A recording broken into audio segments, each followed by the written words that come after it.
Hi, this is Denise here with Sage Star Wellness Services. I'm glad you could join us for this fantastic event. Today I'm going to show you how to make some herbal infused salve. I am really excited that you could join us today. I have a wonderful recipe I want to share with you. It is my pain salve that I have been perfecting for over a decade. And to get started, you want to set up your space with a crock pot.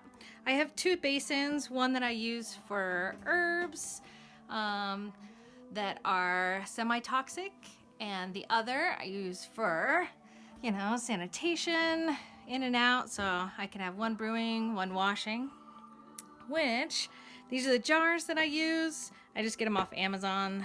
They're really inexpensive. And I love them because my clients can bring them back. I could take the labels off and put them in the dishwasher and reuse them. So you get a discount if you bring me back your jars. And to get started, I always like to cleanse the jars. Woo.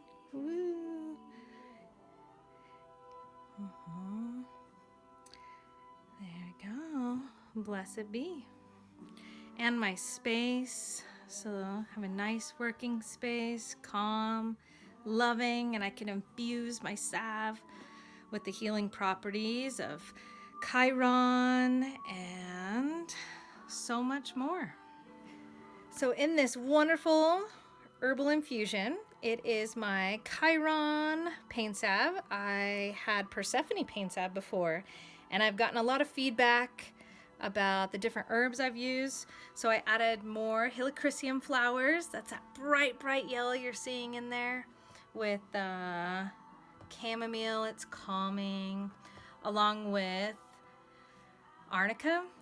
Arnica is such a good herb for bone pain and inflammation, and it's really soothing. Fantastic. I also have devil's claw root, astragalus root, oregano, mullein, eucalyptus, a little bit of cayenne pepper. I try not to use too much because it turns it red. I love cayenne pepper because it helps with wound healing and it has that warming effect. I also love clove for that warming effect, but just a little bit, not too much. I have sandalwood and rosemary and St. John's wort, calendula flowers, plantain. Plantain's great for like open sores, especially like bug bites. Helps with itchy. Comfrey root, it's kind of a heal all. And oh goodness, don't ingest too much comfrey though. Yes, it's quite toxic, which we will get into another time as well.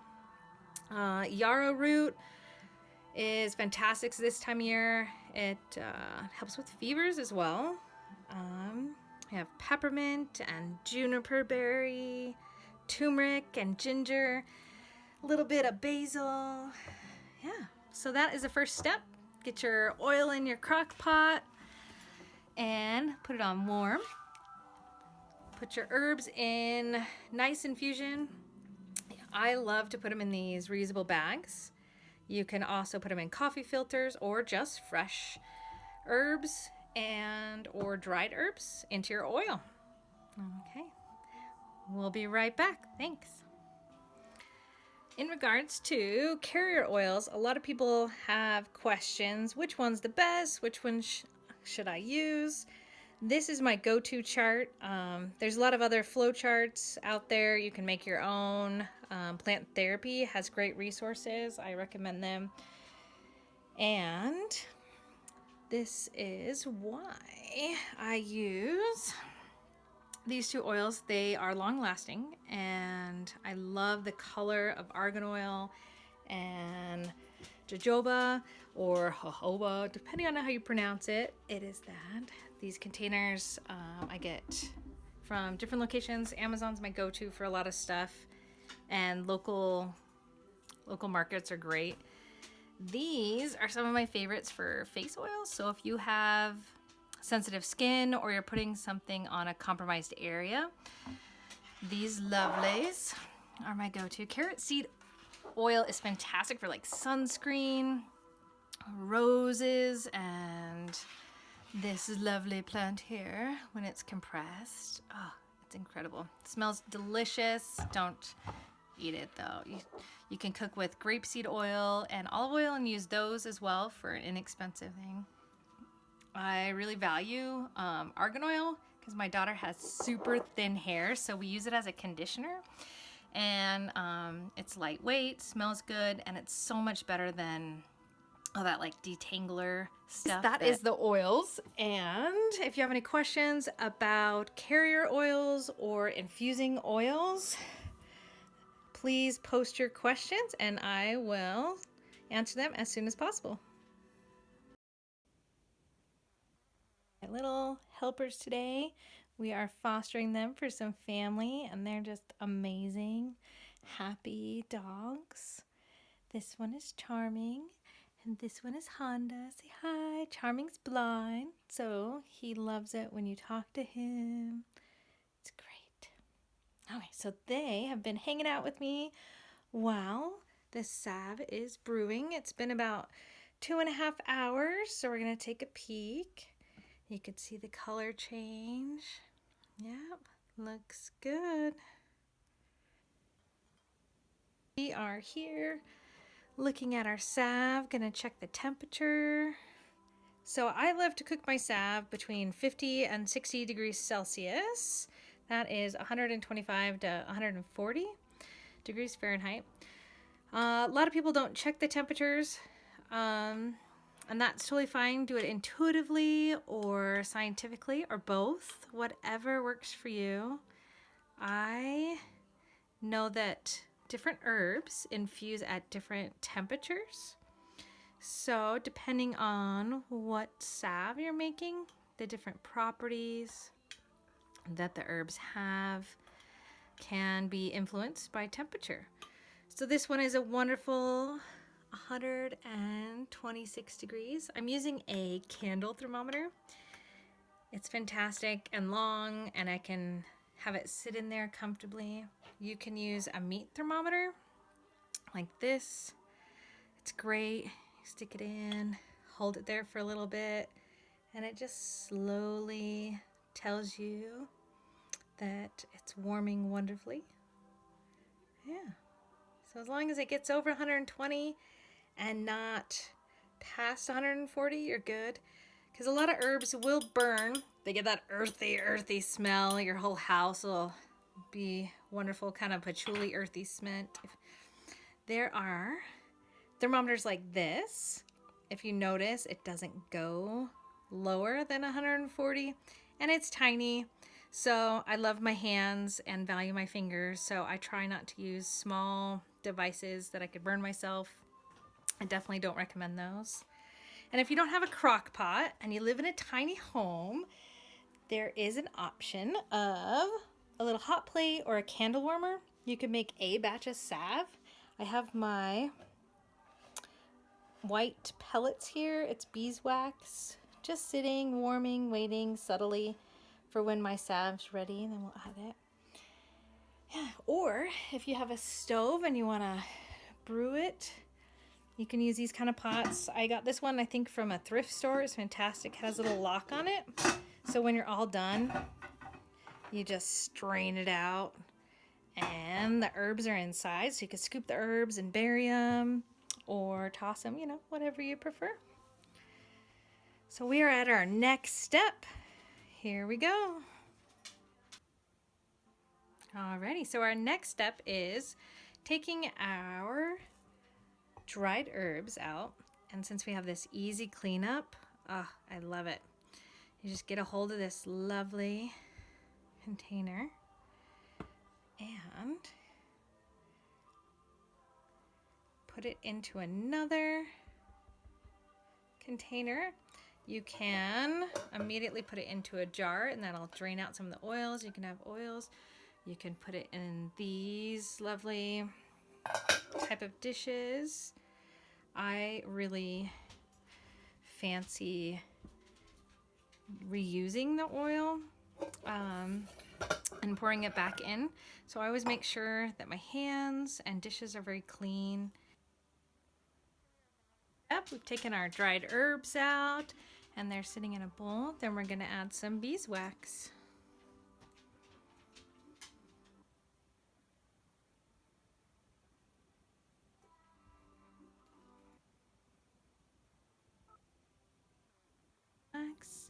Then you can pour the oil from your extra herbs in.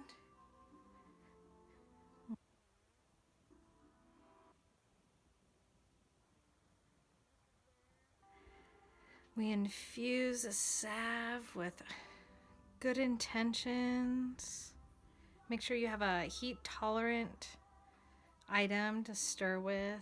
You can use an athame, a spoon. I love these spatulas because you could scrape the edges. Fantastic. And since I'm making Chiron salve, we're going to do a symbol of Chiron.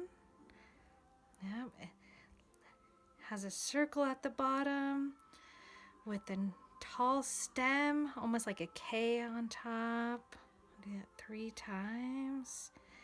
It is the Wounded Healer asteroid. Yeah. And this salve was inspired by Persephone, the love I have for myself and others. I wanted to share my knowledge of pain relief. These are our beeswax pellets, still trying to melt. So we're going to turn it on low to expedite the process just a little bit for just a few minutes. Keep a watchful eye on it. Alrighty, while that is still brewing, I turned it up a little bit. It's on low. Set a timer if you are standing in the kitchen doing other things. Just keep an eye on it. You don't want to overcook it. And as those melt, I'd love to tell you a little bit about the products that I offer. Okay, so that is that roll-on applicator, and I offer refill gifts with that. I have my different pain salve. This is the Persephone one. It's a lighter color. As you can see, that's the Chiron. It's a darker reddish yellow. And if you are a vegan and don't use beeswax, you can use a saturated oil to start with, or just have these oils that you apply. If you cool the oil, you can use an emulsion blender and make lotion so that it's easily transported. I definitely recommend a larger jar so that it can fully go inside and swivel about. It takes a lot of patience to make lotion. You need to cool, stir, cool, stir, cool, stir, and use a preservative like glycerin if you're gonna do that. So there you have it. On to the next step. Okay, so we're back and we're gonna take a short intermission to show you how to make oil into lotion.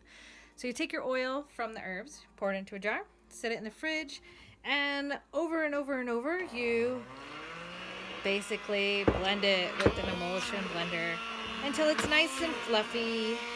And sometimes it looks really awful, and other times it looks really sweet, and you just keep doing it until you get the consistency that you want. Alright, you just go up and scrape off the edges. It's a nice, wonderful lotion. Go up, down, and you refrigerate it. If you don't have preservatives in it, it can last anywhere from a few weeks to 3 months, depending on the oils that you use. Again, you have to think about comedogenic effects. This is a lotion I use for my son. This is a very easy way to clean your emulsion blender. I love these Costco containers of nuts. You just turn it on. Woo! Have fun in the sink. Get some water, love. Oh yeah. And voila, look at that, nice and clean. I sanitized mine with just hot soapy water and vinegar. Okay, so you put your lotion in like a reusable container like this. It's got a easy dispenser, or you can use plastic since metal does oxidize. I have these fun mason jars I got from the dollar store, and then just the pump, you know, offline. Here we go. We are gonna peek at our wax and see if it's melted. It looks like it's got a little bit left to go. It's been about 30-45 minutes, something along there. And we're gonna give it a good stir. And once that is all melted, we're going to turn the temperature off and infuse some emu oil. It's great for crossing that blood-brain barrier and really getting to like the muscle. So transdermal, just like magnesium oil. Most salves, after you've infused the herbs and added the beeswax, you cool it and add vitamin E. So we're going to add a little bit of that.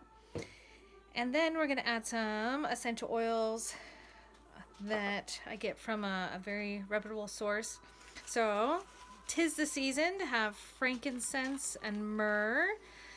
Now, this is very difficult to add to salve, so I definitely don't recommend myrrh as a bark or frankincense as a resin, hence why we're going to use oils, and we're going to dump them in, stir them around. Hi, my name is Susie, and I just got home from school, and now I'm going to help finish my mom's salve. This is my mom's Pain Chiron salve. Hi, so we're back. Our beeswax is melted and we've cooled it for 10 minutes. So she's going to add the essential oils of vetiver, frankincense, myrrh, vitamin E. And sometimes we make spills, and that's okay. We have awesome, wonderful gravity on Earth here. Thank you. Then we're going to add emu oil again for that transdermal effect.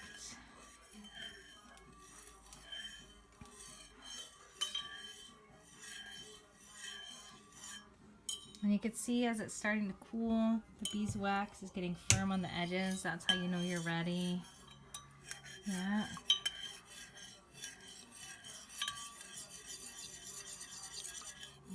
And we have spirals, some wonderful star shapes again with the Chiron and Persephone symbols.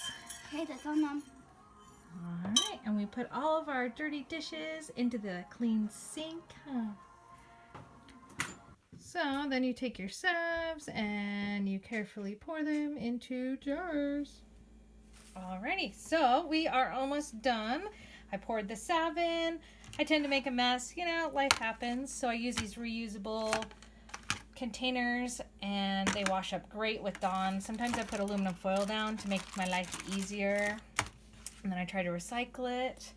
All the excess I usually scrape off as much as possible and put into these lovely jars.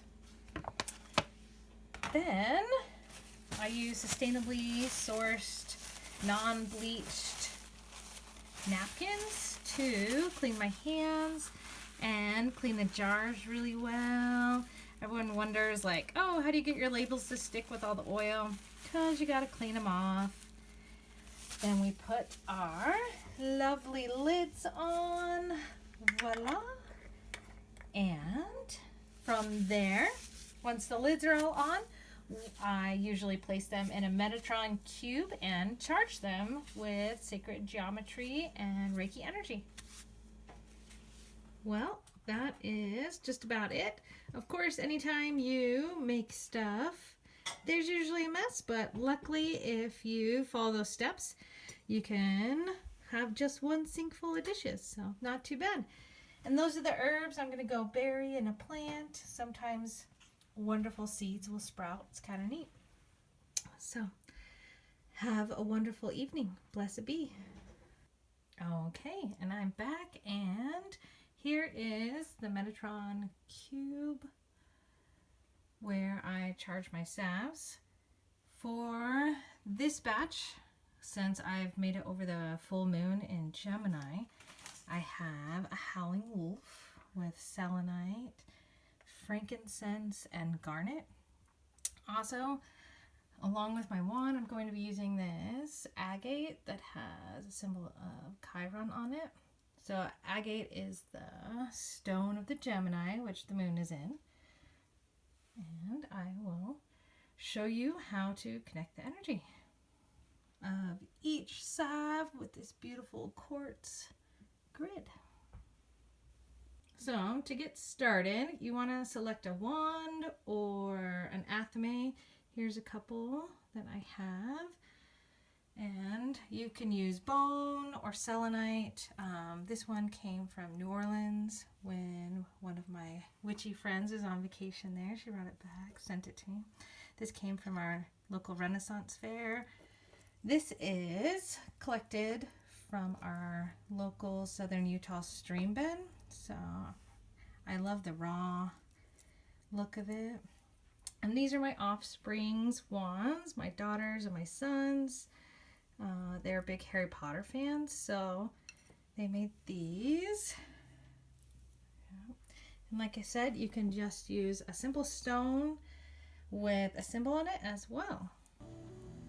Okay, so we're going to start by placing a sage leaf on each corner, and then we're going to light our smudge wand first and clear the space.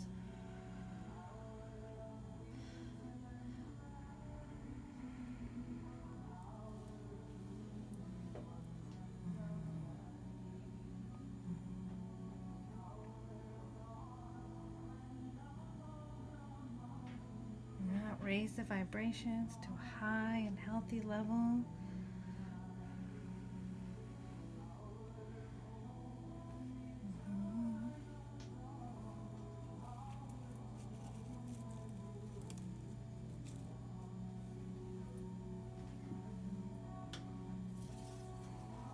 Sprig of thyme that I grew, harvested. We're gonna burn that. Put a bit of ash on each jar. Help us with our dream work. Yeah. Rosemary and thyme, great for spaghetti and also for dream work.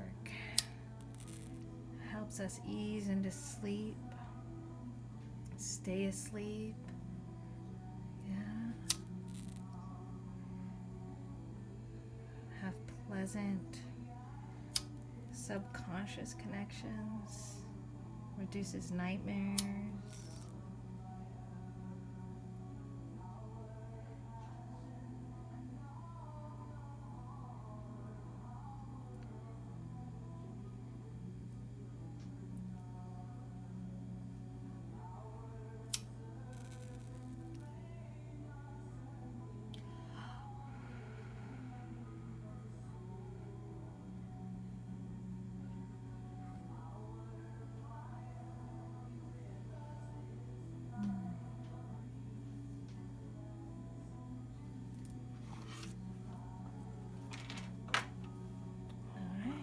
Blessed be. And as the circle is open, we take our wand or our stone,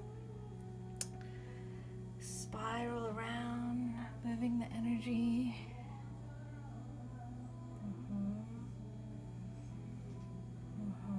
Start in the center, move to the east, and the south.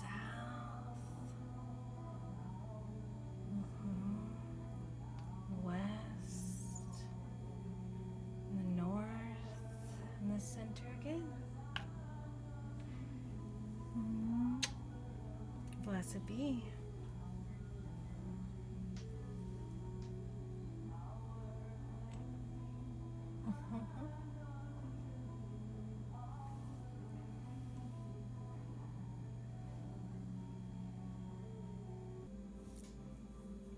Hello again. So after you have made the salve, you can use it however you fancy. Because I wanted to share lots of things with the world, I have a huge product line that I'm expanding each moon cycle. This is a pain salve I've been making for years and perfecting. I also have antiseptic ointment and eczema creams and things like that, like you saw with the lotions. I make herbal infusions, palace, and as well as lavender infusions. The herbs are sustainably harvested and welcomed into the oils. It's a little different than essential oils. These are the stones that I sell, amethyst. And I also have these calming pouches. They're fantastic for those stressful work days and life days. They're lepidolite and a large amethyst. I have Sedna bath salts in here. Wonderful. They come with a candle inside and magnesium sulfate. Dye-free, all-natural herbs have been ground down to get that color infusion. I love magnesium. If you have any questions about my products, you can look online. They range anywhere from $1 to $20 currently. I also have astrology services, which I love to do natal charts and synastry comparison of like different birth charts. Well, there you have it. I would love to connect with you. Let me know if you have any questions. Thanks. Blessed be.